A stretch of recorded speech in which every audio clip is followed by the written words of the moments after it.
Hello and welcome back to the Creative Dimensions Trust online workshop. I'm Rene Gonzalez. I'll be your painting tutor for today. Today, I'm going to be working on the background environment for the self-portrait I painted last week.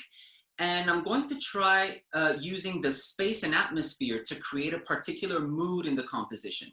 So I hope you all enjoy painting and have your painting materials ready. But before that, I'd like us to have a look at some examples of mood in painting and how it's a way to convey the feeling expressed in the artwork. There's a very psychological aspect to the mood in a painting, and it's probably the most immediate visual component an artwork has to create a connection with the viewer.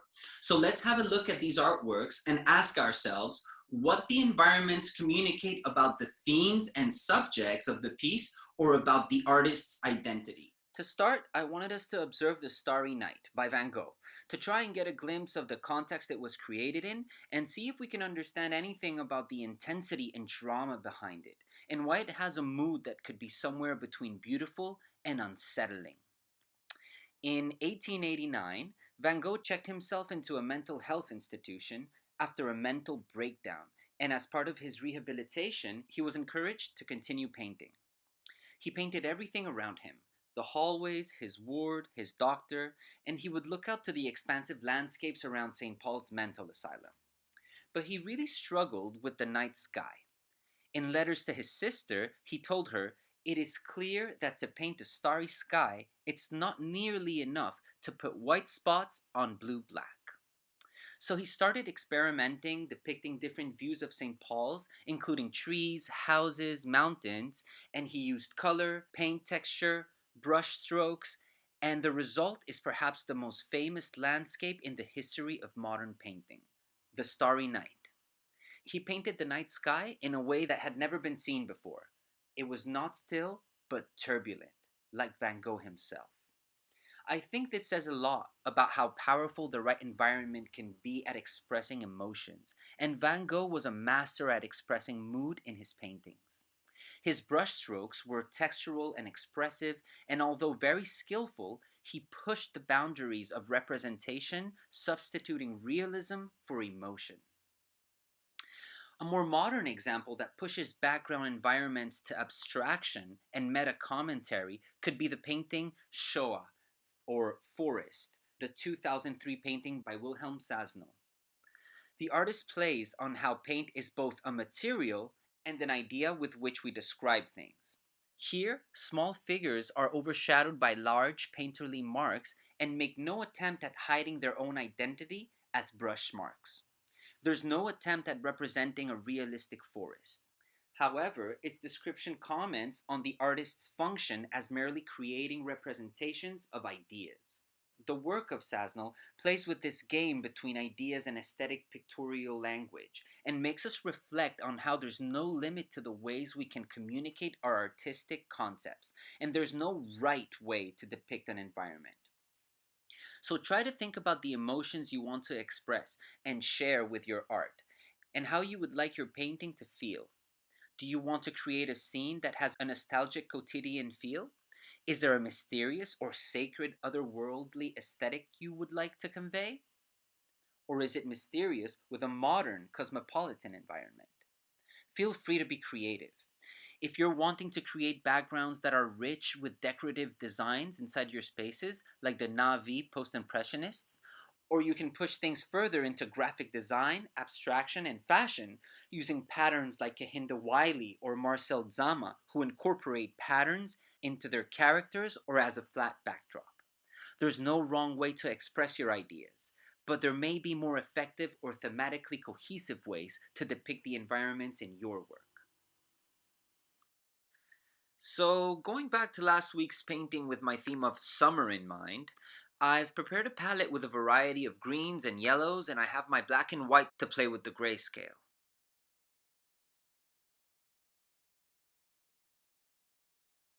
Initially using lighter greens for some ambiguous foresty tree shapes, I then moved to a slighter darker and more saturated green just to vaguely insinuate the semblance of a space, without really caring too much about the specific elements or forms, as I don't really know what the composition will exactly end up looking like. After a quick hint at an outdoorsy wooded area in the distance, I then use some gray and ochre yellow to make my first attempt at defining a horizon line to start constructing the bottom half of the composition where the floor would be.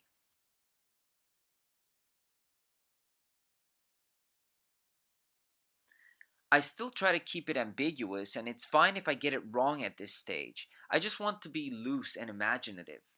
And this is an attempt at dividing the lower segment of my painting as a ground or floor area and separate it from the top segment of the composition.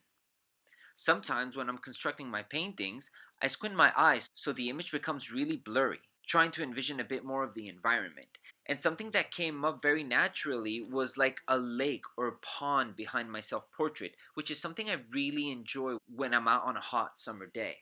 I just start adding some pigment on my brush, trying to gauge the location and shape of some kind of body of water behind the character.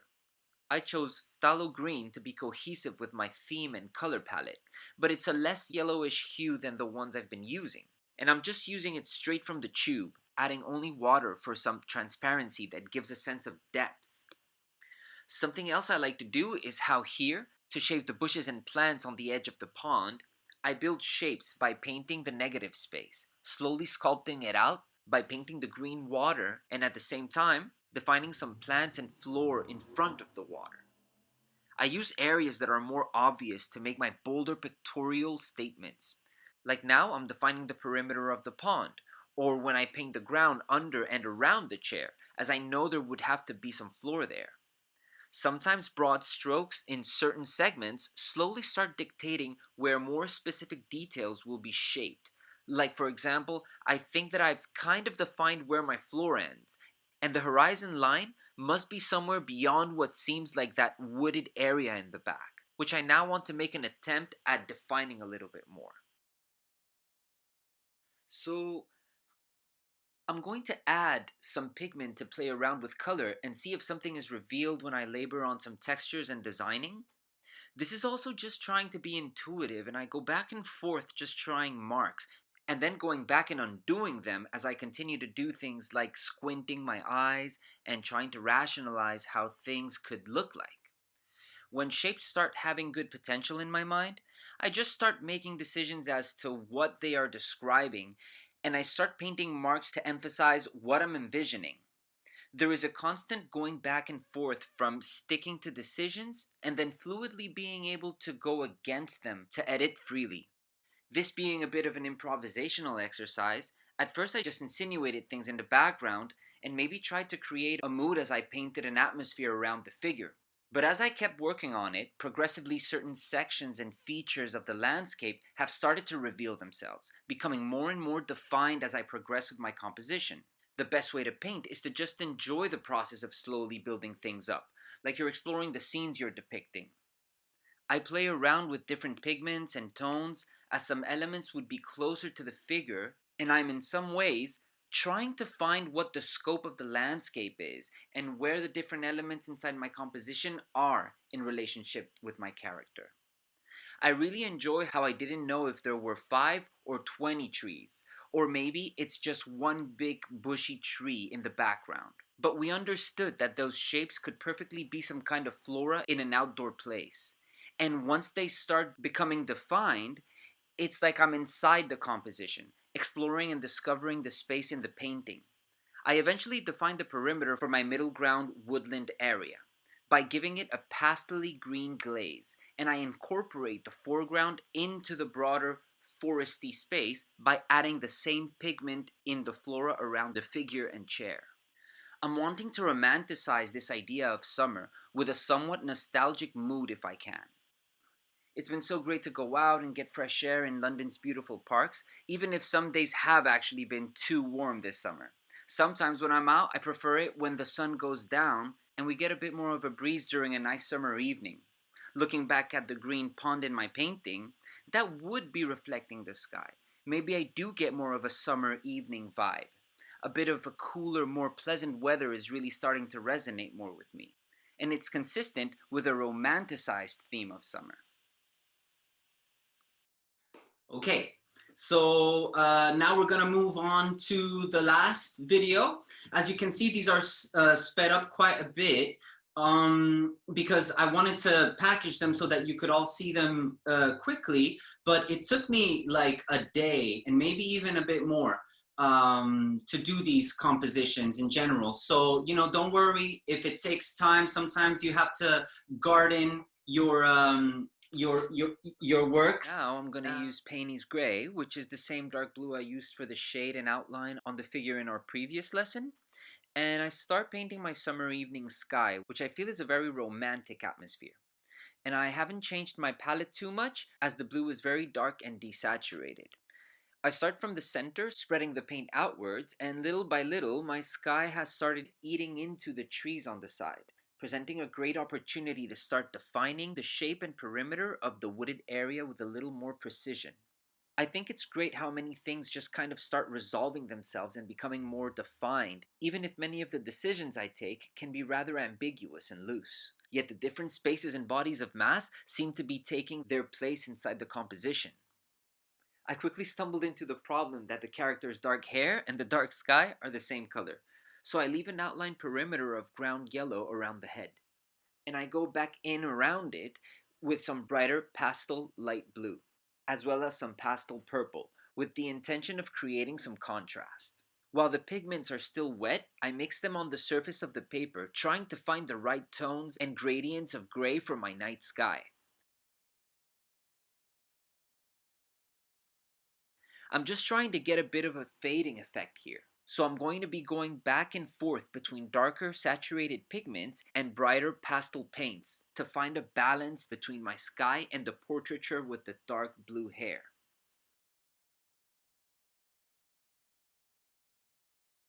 As I'm trying to solve the sky, I continue to work on the shapes for the trees, and the painting is taking form in a very organic way. My favorite moments are often in the stages when the painting has become more structured and I'm defining the different elements in my work.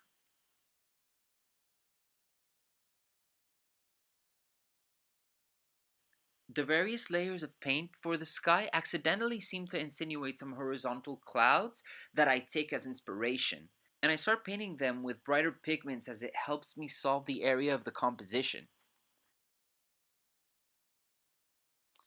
So, because of the very improvisational nature of this exercise and how we hadn't really pre illustrated our composition, we see that I do stumble upon some issues with my design, but it's still fun to try and solve them on the go and see how you can still build it up to have a cohesive structure.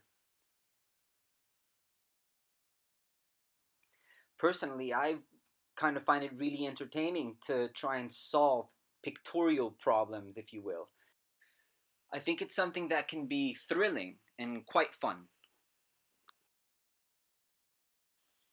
I play around with the dark blue to continue constructing the trees in the distance by marking the negative space between the leaves and branches.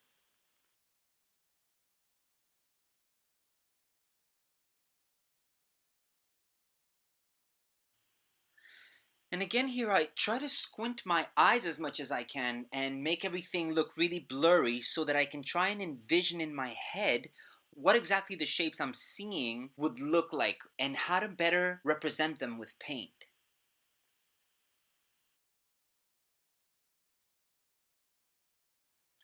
One of the great advantages about painting is that it doesn't really matter if I get it wrong because, as we've seen throughout this exercise, I just go back afterwards. I can go in it, I can then erase it, I can edit just as much as I want until I'm satisfied and I think that I've gotten it right. So it doesn't matter how much things change.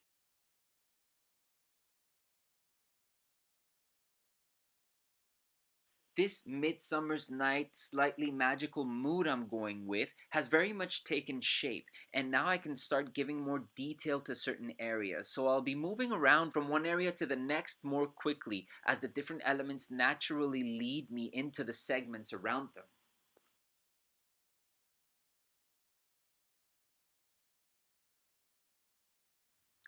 Personally, I've always found this part of the process where I'm like using the sky to kind of go into and shape the foresty bits and the treetops there as I'm doing, it can be so much like sculpting, because when you sculpt, you're taking out part of your material in order to shape the figure that you're trying to do. So this is really similar. So I really think that going with a night sky was a good decision.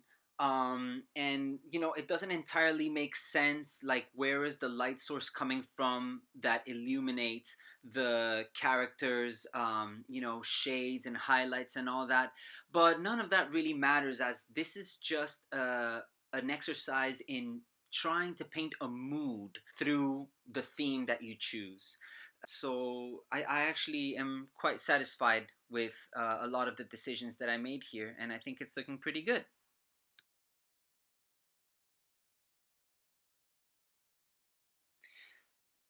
And like I was just saying, I think I'm probably gonna have to go back into some of these bits that I'm trying to solve here and re-edit them.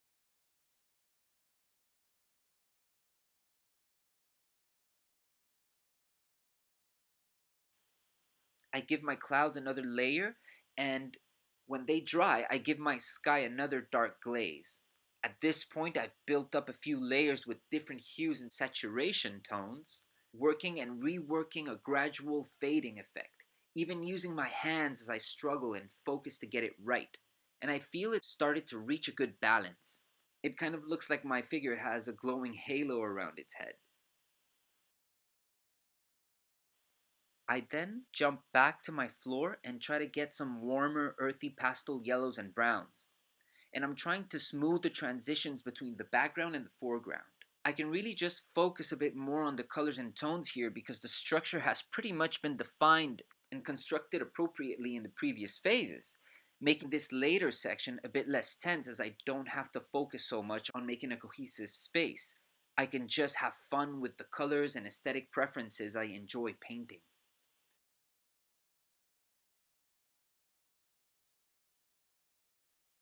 I introduce some of the ochre and pastel yellows in the trees to give some unity to the whole landmass, separating most of the composition from the background night sky.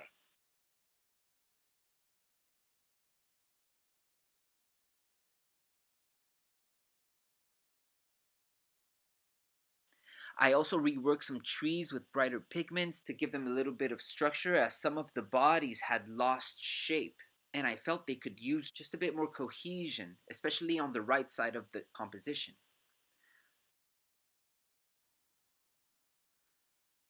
So, as you can see, there's a lot of erasing and then relaying down ideas and structures when I paint and build up my compositions.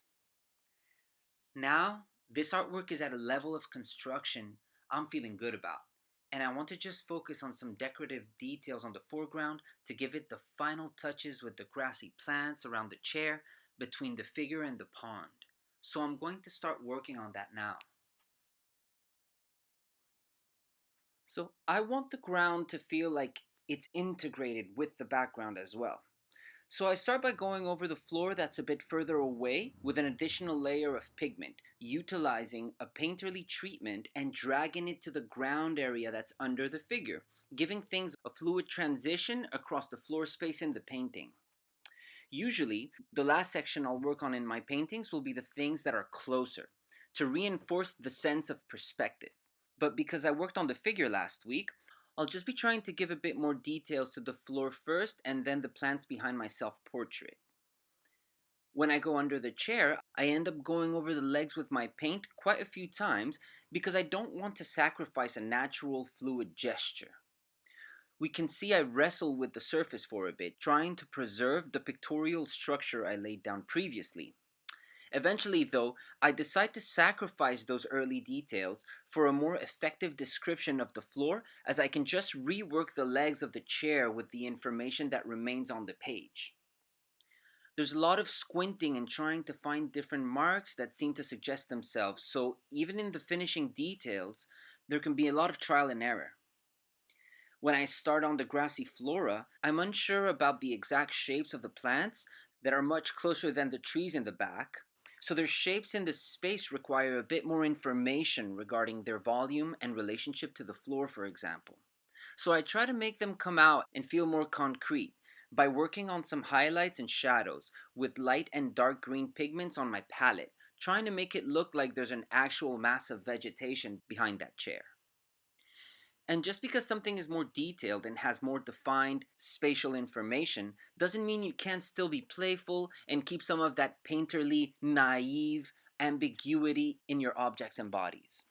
Sometimes I like to do very detailed and graphic plants and objects, but I think here it really works to keep things in a more rough, harsh kind of style. It gives the painting more of an imaginary, magical quality, which I hope would come across a little.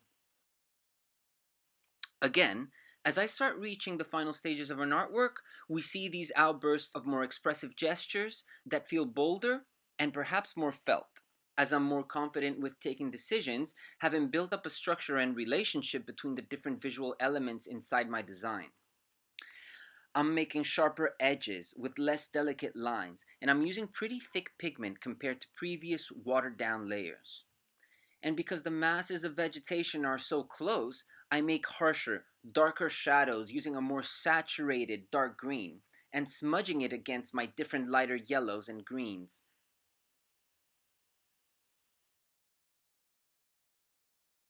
Since I'm going to redo the legs of the chair, I start laying down pigment on the floor where the base of the chair is, so I can create a natural looking transition as I paint it in relationship with the space around it. I also take this opportunity to straighten the bottom of the chair by going into the negative space with some green that coincides with the grass behind it. I'm taking some liberties with the logical behavior of shadows and pay attention to just the balance of the colors and the feel of the painting, prioritizing design and aesthetic values.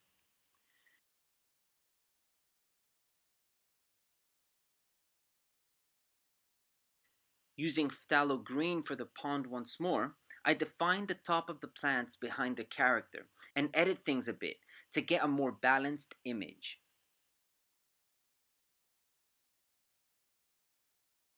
As I'm nearing the end, I jump around different sections freely and with quicker pace.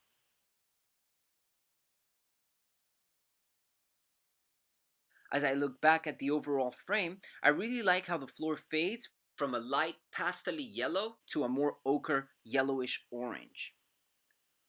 I also look for things that need more attention and I straighten some lines here and there.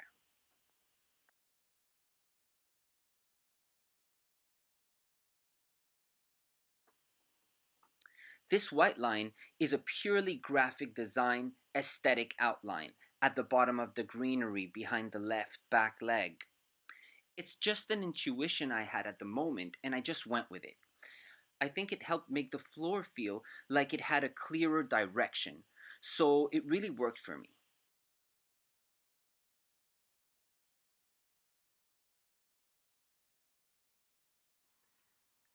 And here, I reworked some details on the chair, trying to feel my way through that surface. And as I look back at that light, designy, graphic outline on the back, it then made me want to paint a more defined line along and around the body of water, which I also think was a good decision to make it all come together a little more.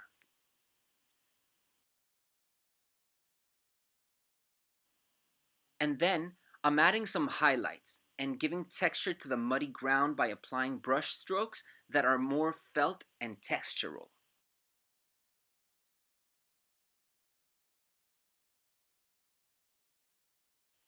Then I go back to try and make some sense of the behavior of the light as it makes objects cast shadows, and I make a loose attempt at the shade that the figure sitting on the chair would be casting, connecting the self portrait a bit more to the background landscape. And it's here that I felt I had finally captured the feeling of the idea I wanted to express by painting this artwork, which was the theme of a romantic summer outdoors. The subject was a self portrait of the artist in an outdoor natural landscape in the evening. And I would say it has a bit of a nostalgic, dreamy mood. So, this is about where I'm going to leave it, as I think that all of the different elements have really come together nicely, and I've really transmitted that mood and the theme that I wanted to. So that was it. I hope you enjoyed it. That was my self-portrait and my background landscape. That's the end of today's workshop. I hope you enjoyed the session.